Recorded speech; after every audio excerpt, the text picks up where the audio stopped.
Hello students, कैसे हैं आप सब। आज हम बेटा सीखेंगे 12.2 थ्योरम, यानी ये कन्वर्स ऑफ 12.1 थ्योरम है। कन्वर्स में ये उल्टा है। उल्टा का मतलब क्या है यहाँ पे कि वहाँ पे हमने जो पॉइंट हमने लिया था वो एंड पॉइंट से इक्वल शो किया था, और यहाँ पे बात आएगी कि भी जो पॉइंट एंड पॉइंट से इक्वल है तो वो राइट बाइसेक्टर पे लाई करता है।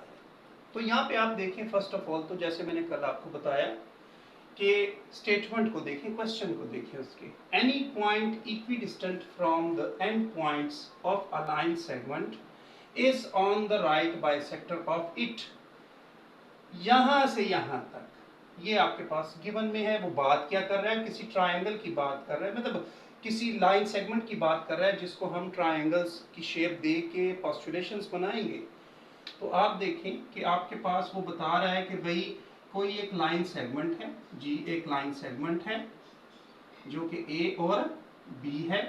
ये एक लाइन सेगमेंट है जिससे कोई एक पॉइंट जो है, पी पॉइंट जो है, ये इक्वी डिस्टेंट पे है। ये पी पॉइंट ए पॉइंट से और बी पॉइंट से ये इक्वी डिस्टेंट पे है।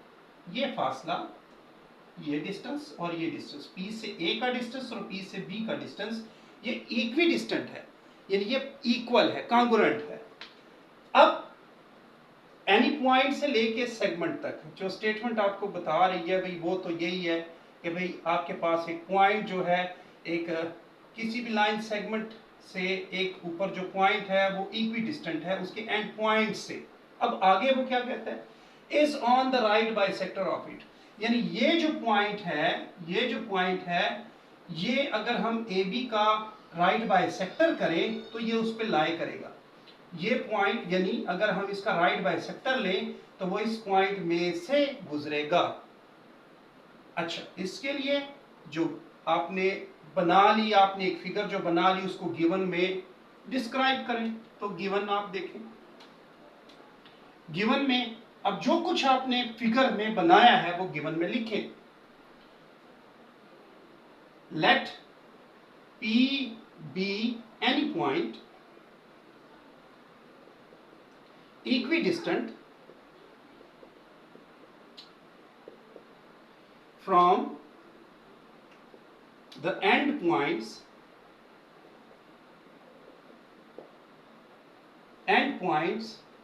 of line segment AB।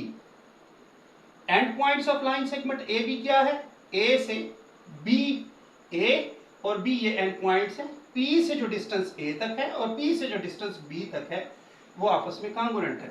तो इसका मतलब क्या हुआ, आपने इसको मैथमेटिकली, ये तो आपने सेंटेंस की फॉर्म में लिखा, थ्योरी की फॉर्म में लिखा, अब मैथमेटिकली भी लिख दें कि ए से पी का डिस्टेंस कांग्रुएंट है, इक्वल है बी से पी के डिस्टेंस के।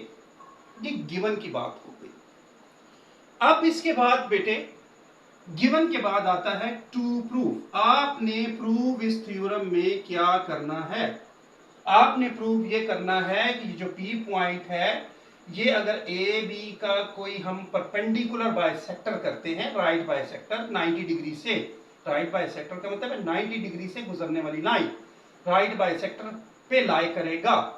तो राइट बाइसेक्टर यानी अगर हम इसका एक मिड पॉइंट ले लें, इसका अगर हम एक मिड पॉइंट ले लें, बाइसेक्टर का मतलब है इसका मिड पॉइंट अगर हम ले लें, तो मिड पॉइंट को जब हम P से ज्वाइन कर देंगे, इसके मिड पॉइंट को जब हम P से ज्वाइन कर देंगे, लेट्स सपोज मैं मिड पॉइंट Q लेता हूं, इस Q पॉइंट को जब P से ज्वाइन कर देते हैं तो ये आपकी कंस्ट्रक्शन बनती है। अब प्रूफ क्या करना है कि ये जो आपके पास जो लाइन बन रही है, ये जो लाइन सेगमेंट बन रहा है PQ, ये एक परपेंडिकुलर बाइसेक्टर है, राइट बाइसेक्टर यानी परपेंडिकुलर बाइसेक्टर है। उसके लिए शो करना पड़ेगा कि यहाँ पे एंगल 1 और यहाँ पे एंगल 2 आपस में जो है ये 90 डिग्री बना रहे हैं। क्या बना रहे हैं, 90 डिग्री बना रहे हैं।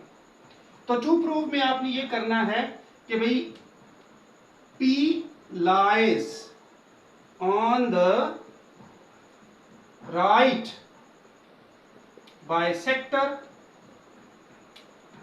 of line segment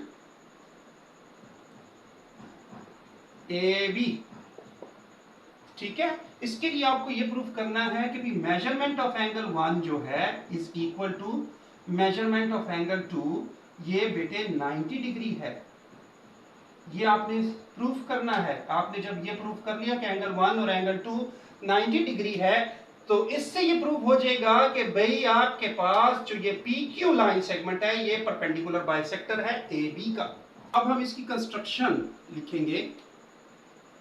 तो इसकी कंस्ट्रक्शन में हम लिखेंगे, स्टार्ट यहां से लेना है। देखें आप, क्योंकि हमने बाइसेक्टर शो करना है, राइट बाइसेक्टर शो करना है, तो आपने कहा कि Q पॉइंट जो है वो मिड है AB का, और Q को आपने किससे ज्वाइन कर लिया? P से ज्वाइन कर लिया, ताकि आप राइट बाइसेक्टर शो कर सके। Take Q point as a mid point of AB, then join Q to P। अच्छा, अब हमने कंस्ट्रक्शन अपनी कंप्लीट कर ली। अब इसके बाद हम प्रूफ की तरफ आएंगे। प्रूफ में देखिए बेटे, प्रूफ को हम स्टेटमेंट एंड रीजंस में डिवाइड करते हैं, यानी हम स्टेटमेंट्स भी देंगे, उसके साथ उसकी रीजंस को भी बयान करेंगे। तो स्टेटमेंट्स में आप देख रहे हैं बेटे कि आपके पास आपका टारगेट क्या है? आपका टारगेट ये है कि एंगल 1 और एंगल 2 को हम 90 डिग्री शो करें, कांगुरेंट शो करें और 90 डिग्री शो करें। कांगुरेंट शो करें, इक्वल शो करें, कांगुरेंट या इक्वल शो करें और 90 डिग्री, इसको हम प्रूफ करें। अच्छा, यहां पे हमारे पास ये कंप्लीट जो फिगर आपके पास आई है, ये तो दो ट्रायंगल्स की सूरत में है। तो दो ट्रायंगल्स में हमारे पास जो पोस्टुलेशंस आ जाएगी, उसके मुताबिक अगर हम देखेंगे तो हमारे पास यहाँ पे SSS पोस्टुलेट्स की मदद से हम इस दो ट्रायंगल्स की कॉरेस्पॉन्डेंस लेते हुए इनको कांगुरेंट शो करेंगे। कैसे बेटे? आप देखें कि ट्रायंगल PAQ की कॉरेस्पॉन्डेंस आप ले लें ट्रायंगल PBQ के साथ। अब यहां पे आपके पास जो मटेरियल है वो गिवन का यूज करेंगे और कंस्ट्रक्शन का यूज करेंगे।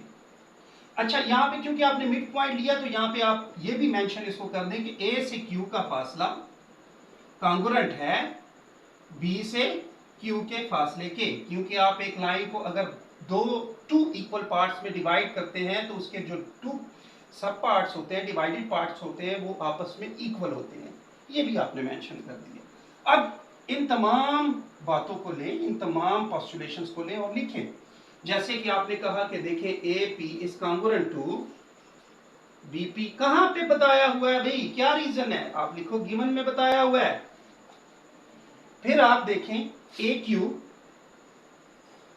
कांगुरेंट टू BQ, कहां पे बताया हुआ है जी? हमने इसको कंस्ट्रक्शन में आपको बताया कि कंस्ट्रक्शन हमने जो ली है उसमें हमने AQ और BQ को क्यों कांगुरेंट रखा है, वो कंस्ट्रक्शन में बताया आपको।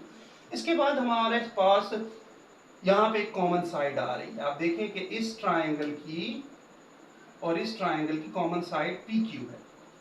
तो PQ दोनों के लिए कॉमन साइड है, PQ is congruent to PQ। अब आपके पास ये जो रीजन है ये कॉमन साइड की है, common side of both triangles. अब आपके पास जी SSS पोस्टुलेट्स की मदद से आपने ये दो ट्रायंगल्स को कांगुरेंट शो कर लिया, PAQ को कांगुरेंट शो कर लिया ट्रायंगल PBQ के साथ। सो दो ट्रायंगल्स अगर कांगुरेंट शो हो गए हैं तो इसके corresponding sides, corresponding angles, corresponding sides तो सारी आ चुकी, साइड्स तो आपने कांगुरेंट कर लिए, एंगल्स रह गए हैं कि एंगल्स भी आपस में कांगुरेंट हो जाएंगे। तो एंगल्स यहां पे आपस में इस तरह से कांगुरेंट हो जाएंगे कि आप कह सकते हैं angle 1 becomes congruent to angle 2। Why? ये जी कॉरेस्पॉन्डिंग एंगल है, ये कॉरेस्पॉन्डिंग एंगल है ऑफ कांगुरेंट ट्रायंगल्स का। क्योंकि ट्रायंगल्स कांगुरेंट हो गए हैं तो उसके जो बाकी मानदा जो रिमेनिंग एंगल्स हैं वो भी कॉन्ग्रुएंट हो गए हैं। सो ये कॉन्ग्रुएंट हो गए हैं। अब हमें ये प्रूव करना है बेटा कि ये 90 डिग्री कैसे है। तो आपके पास जब भी कोई एक स्ट्रेट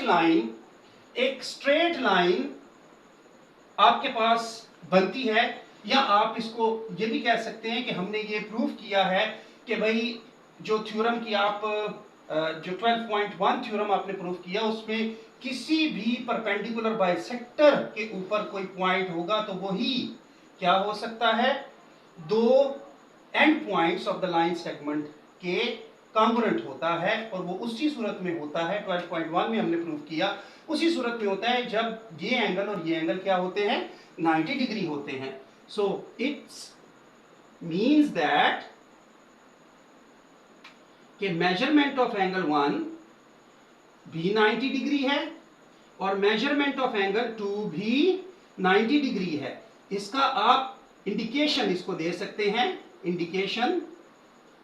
इंडिकेशन में आप इसको थ्योरम 12.1 जो आपको पहले करवाया गया है उसकी इंडिकेशंस दे दें इसको। इसकी वजह से हम ये प्रूफ कर दिया कि भाई पी पॉइंट जो है वो right bisector of the line segment के ऊपर लाई कर रहा है। So P Q is a right bisector of line segment AB. Got it, beta?